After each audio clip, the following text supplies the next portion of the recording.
एक बहुत ही इंटरेस्टिंग हदीस है जिसमें रसूलुल्लाह सल्लल्लाहु अलैहि वसल्लम ने फरमाया था कि क़यामत तब तक नहीं आएगी जब तक तुम मुसलमान ऐसे लोगों से नहीं लड़ोगे जिनकी शक्लें बिल्कुल रेड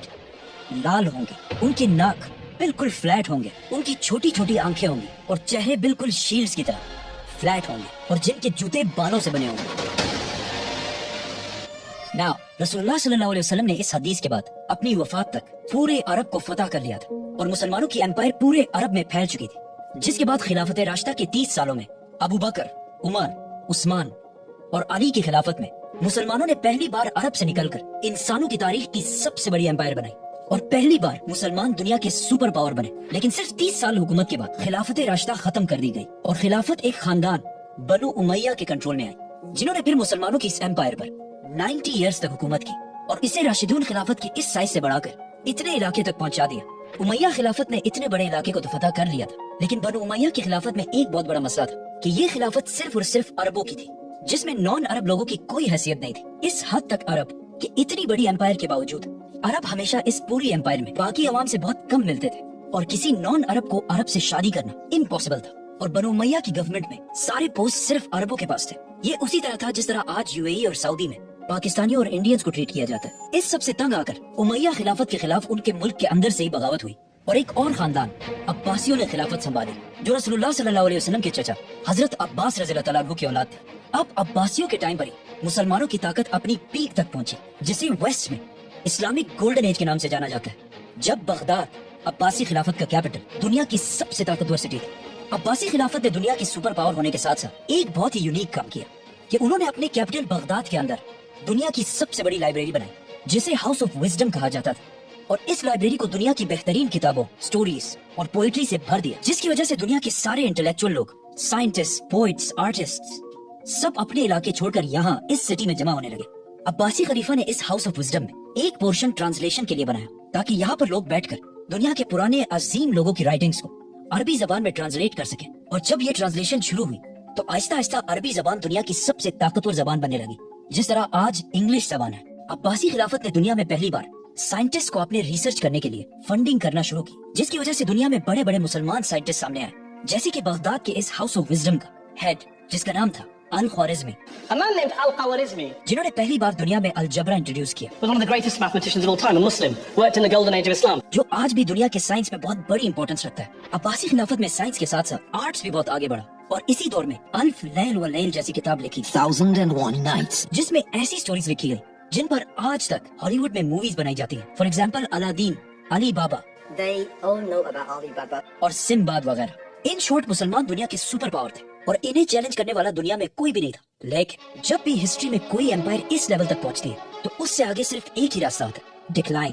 हुआ यूं कि अब्बासियों से पहले उमैया खिलाफत, एज वी नो कि सिर्फ अरबों की खिलाफत थी, लेकिन अब्बासी खिलाफत उमैया से बिल्कुल ऑपोजिट थी। मतलब इस खिलाफत के दौर में एम्पायर के हर कोने से लोग गवर्नमेंट में शामिल थे, पर्शियंस, टर्क्स, ग्रीक सब। और एक अब्बासी खलीफा ने तो तुर्कों की एक बहुत पावरफुल फौज भी बनाई, सल्जूक फौज। और ये फौज टाइम गुजरने के साथ साथ इतनी स्ट्रॉन्ग हो गई कि इसने अब्बासी खिलाफत को मजबूत करने के बजाय खिलाफत का सारा कंट्रोल अपने हाथ में ले लिया, जिसके बाद खलीफा सिर्फ एक नाम का खलीफा था और मुल्क की सारी ताकत सल्जूक फौज के पास थी। ये ऐसा है जैसे आज किसी मुल्क का प्राइम मिनिस्टर सिर्फ नाम का प्राइम मिनिस्टर और मुल्क की सारी ताकत किसी और के पास हो।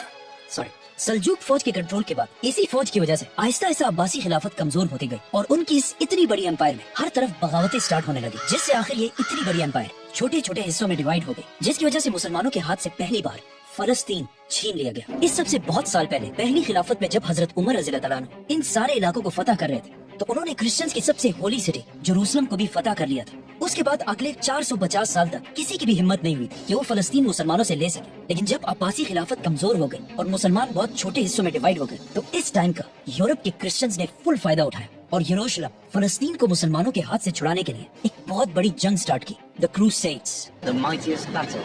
between Christianity and Islam. और आखिर 1099 में उन्होंने फलस्तीन और जेरूसलम फतह करने के बाद हजारों मुसलमानों, बच्चे, औरतें, बूढ़ों को शहीद कर दिया और उनके घरों को आग लगा दी। एक किताब में तो ये तक लिखा है कि क्रूसेडर्स ने मुसलमान माओ से ان کے بچے چھین کر بڑی بڑی بلڈنگ سے نیچے پھینک دیے۔ مسلمانوں نے ان کروسیڈرز سے بھاگ کر گھروں اور مسجدوں میں چھپنے کی کوشش کی، لیکن کروسیڈرز نے بجائے اس کے کہ ان کو نکالا جائے، کروسیڈرز نے ان گھروں کو باہر سے آگ لگا دی، جس سے ہزاروں مسلمان جل کر راکھ ہو گئے۔ اگر آپ سوچیں گے کہ اتنا ظالم کوئی کیسے ہو سکتا ہے، تو آج بھی فلسطین میں یہی سب کچھ ایگزیکٹلی اسی طرح ہو رہا ہے۔ کرسچنز کے ظلم سے کچھ ہی مسلمان وہاں سے بچ کر نکلے، اور یہ مسلمان مسجد اقصی سے اس پرانے قرآن مجید کو بھی اپنے ساتھ لے کر گئے جو حضرت عثمان کے دور میں لکھا گیا تھا۔ اس سب ظلم کے باوجود دنیا میں مسلمانوں کا ایسا کوئی لیڈر بھی نہیں تھا جو فلسطین کو دوبارہ فتح کر سکے، لیکن فلسطین کھونے کے صرف 40 سال بعد عراق میں ایک عام سے سولجر نجم الدین ایوب کے گھر میں ایک بچہ پیدا ہوا۔ یوسف صلاح الدین ایوبی کے نام سے یاد کیا جاتا ہے۔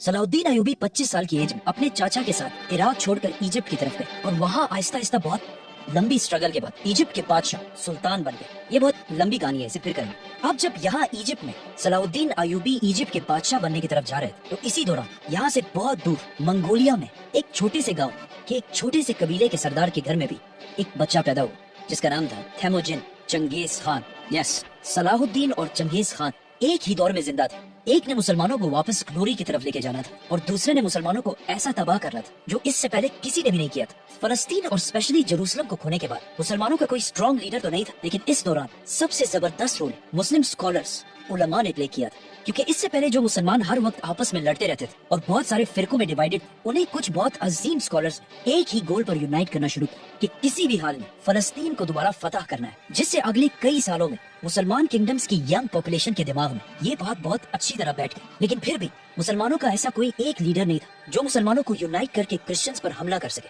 آخر صلاح الدین ایوبی نے ایجپٹ کا سلطان بننے کے بعد پہلے تو کرسچنز کے ایک گروپ سے ڈیل کر لی کہ اگلے 10 سال تک بالکل امن ہوگا اور ہم ایک دوسرے پر حملہ نہیں کریں، آلموسٹ صلح حدیبیہ کی طرح۔ ان 10 سالوں کو یوز کر کے صلاح الدین ایوبی نے پہلے مسلمانوں کو یونائٹ کرنا شروع کیا، اور پھر آخر اس سارے علاقے کو فتح کرنے کے بعد اب صلاح الدین ایوبی دنیا کے سب سے طاقتور مسلمان بادشاہ بن چکے، اور دنیا کے سارے مسلمان فلسطین کو فتح کرنے کے لیے صلاح الدین ایوبی کی طرف دیکھنے لگے۔ آخر صلاح الدین ایوبی نے اپنی فوج لے کر کروسیڈرز پر حملہ کر دیا، اور سال 1192 میں جروسلم کو مکمل طور پر فتح کر کے سیکیور کر لیا۔ 1192 مسلمانوں کی تاریخ کا بہت امپورٹنٹ سال، کیونکہ اس سال ایک طرف صلاح الدین ایوبی نے اتنی بڑی فتح حاصل کی، اور دوسری طرف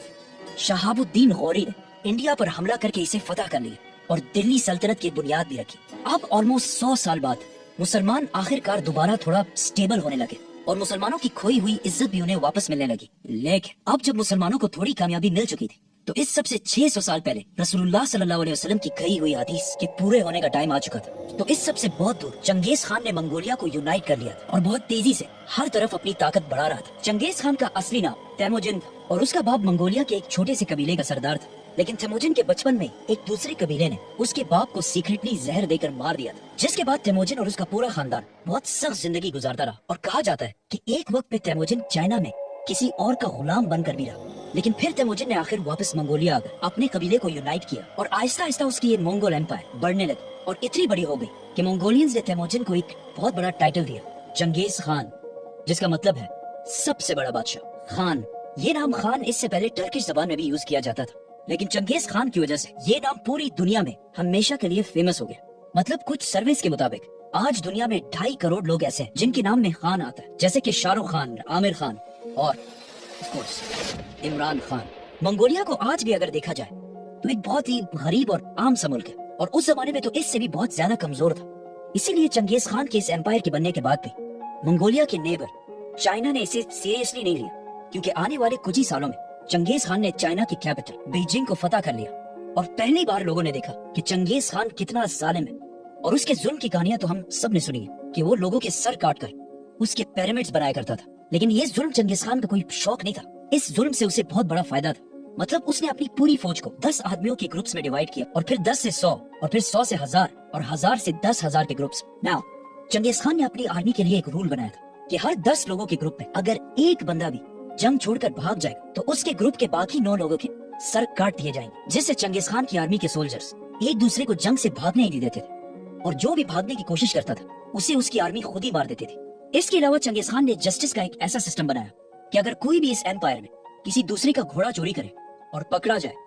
اسے اس ایک گھوڑے کے بدلے 10 گھوڑے واپس کرنے ہوں گے، اور اگر وہ واپس نہ کر سکا تو صرف اسے نہیں، اس کے پورے خاندان، بچے، بیوی، ماں باپ سب کو مار دیا جائے گا۔ اس طرح چنگیز خان کی یہ ظالم ایمپائر بہت تیزی سے پھیلنے لگی، اور آخر مسلمانوں کی ایک ایمپائر خوارزم سے ٹکرا گئی، पहले तो चंगेज खान का कोई इरादा नहीं था कि वो मुसलमानों से जंग करे, इसीलिए उसने ख्वारिज़म के बादशाह की तरफ दोस्ती का पैगाम लेकर एक डेलीगेशन भेजा। लेकिन ख्वारिज़म के बादशाह ने उन सारे लोगों को गिरफ्तार कर लिया, जिसकी वजह से उन्हें रिहा करने के लिए चंगेज खान ने अपने एम्बेसडर को बादशाह की तरफ भेजा, लेकिन बादशाह ने उस एम्बेसडर का सर काट दिया। अब ये बहुत बड़ी बात, एम्बेसडर या मैसेजर को कत्ल करना इस्लाम में और दुनिया के हर कानून में बहुत बड़ा जुर्म है। जब मंगोलिया में चंगेज खान को इसका पता चला तो उसे बहुत गुस्सा आया और अब उसकी इज्जत का सवाल भी था। तो उसने अपनी सबसे बड़ी फौज 1 लाख की फौज लेकर ख्वारिज़म की तरफ रवाना हुआ और यहाँ मुसलमानों और मंगोल्स के दरमियान अगले 100 साल की जंग शुरू हुई। चंगेज खान ने बहुत तेजी से ख्वारिज़म की इस पूरी एम्पायर को खत्म कर दिया और हर सिटी को फतह करने के बाद वहाँ की सारी पॉपुलेशन के सर काट दिए और फिर उनके पिरामिड्स बनाए, ताकि पूरी दुनिया को पता चल जाए कि चंगेज खान से पलटा लेना कोई आसान काम नहीं है। चंगेज खान के हमले से पहले ख्वारिज़म एम्पायर, जिसमें आज अफगानिस्तान, उज़्बेकिस्तान, ताजिकिस्तान जैसे इलाके हैं, इनकी आबादी 2 मिलियन 20 लाख के करीब थी और चंगेज खान के हमले के बाद अब यहाँ की आबादी सिर्फ 2 लाख रह गई थी। मतलब चंगेज खान ने 18 लाख मुसलमानों को शहीद किया था। इन इलाकों को फतह करने के बाद एक दिन चंगेज खान ने सारे मुसलमानों को एक मस्जिद में जमा किया और फिर खुद मेंबर पर चढ़ा और सारे मुसलमानों से कहा कि मैं तुम्हारे रब की तरफ से तुम पर आजाद बनाकर भेजा गया। इसके बाद मंगोलियन एम्पायर और भी बढ़ती गई और ऊपर रशिया को भी फतह कर लिया। लेकिन उसी दौरान मंगोलिया में चंगेज खान फौत हो और अपने बाद अपने बेटे उगुदाई को सबका बादशाह बनाया और अपनी पूरी एम्पायर को अपने बेटों में डिवाइड कर दिया। लेकिन चंगेज खान के जाने के बाद भी मंगोल एम्पायर हर तरफ फैलती गई और आखिर बहुत साल बाद चंगेज खान के पोते हलाकू खान ने एक और बहुत बड़ी फौज तैयार की और उसे लेकर बगदाद अब्बासी खिलाफत के कैपिटल की तरफ बढ़ने लगा, जो उस वक्त दुनिया की सबसे बड़ी और सबसे पावरफुल सिटी थी। अब चाहिए तो ये था कि उस वक्त के मुसलमान यूनाइट होकर मंगोल से लड़ते, लेकिन उस वक्त के मुसलमान इतने फिरकों में डिवाइड हो चुके थे कि मंगोल एम्पायर से लड़ने से ज्यादा वो एक दूसरे से डिबेट्स और मुनाजरों में ज्यादा इंटरेस्टेड थे। हलाकू खान ने हर तरफ से बगदाद को घेर लिया और फिर आखिर 1258 बगदाद को मुसलमानों से छीन लिया और मुसलमानों के खलीफा को कत्ल कर दिया, जिसके बाद अब्बासी खिलाफत 500 साल तक हुकूमत करने के बाद हमेशा के लिए खत्म। बगदाद फतह करने के बाद हलाकू खान की फौज ने इतना खून बहाया कि कहा जाता है कि बगदाद में दरियाए फुरात का कलर मुसलमानों के खून की वजह से कई दिन तक बिल्कुल रेड, और रेड कलर के बाद यूफ्रेटिस रिवर का कलर ब्लैक हो गया, क्योंकि हलाकू खान ने बगदाद के हाउस ऑफ विजडम, जो दुनिया की सबसे बड़ी लाइब्रेरी थी, उसके सारे किताब जलाकर राख कर दिए और उन्हें दरिया में फेंक दिए, जिसकी वजह से दरियाए फुरात का कलर कई महीने तक बिल्कुल ब्लैक। हिस्ट्री में मुसलमानों पर इतना सख्त टाइम कभी भी नहीं आया कि सिर्फ मुसलमानों को नहीं बल्कि इस्लाम की सबसे होली साइट्स को भी खतरा हो, क्योंकि अब्बासी खिलाफत को खत्म करने के बाद अब मंगोलों के सामने सिर्फ एक और सल्तनत थी, ममलूक सल्तनत। और अगर ये इसे भी हरा देते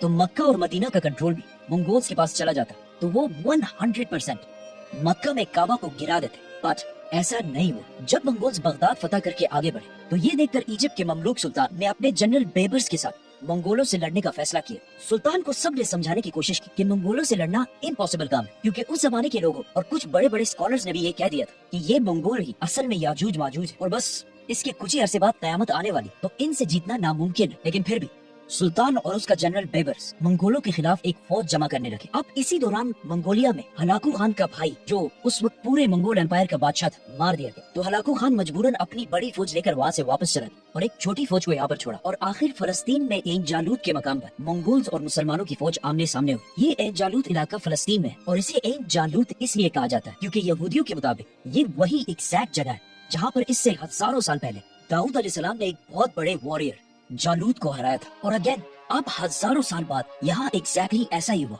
कि कमजोर मुसलमानों ने पहली बार द ग्रेट मंगोल एम्पायर को बहुत बुरी तरह हरा दिया और मंगोल एम्पायर की एक्सपेंशन को हमेशा के लिए रोक दिया। मतलब ये जंग हारने के बाद मंगोल एम्पायर कभी भी इससे आगे नहीं बढ़ी। ये थी मंगोल और मुसलमानों की जंग, जिसका इससे बहुत साल पहले रसूलुल्लाह सल्लल्लाहु अलैहि वसल्लम ने पहले ही बता दिया, जो आखिर एन जालूत की जंग के साथ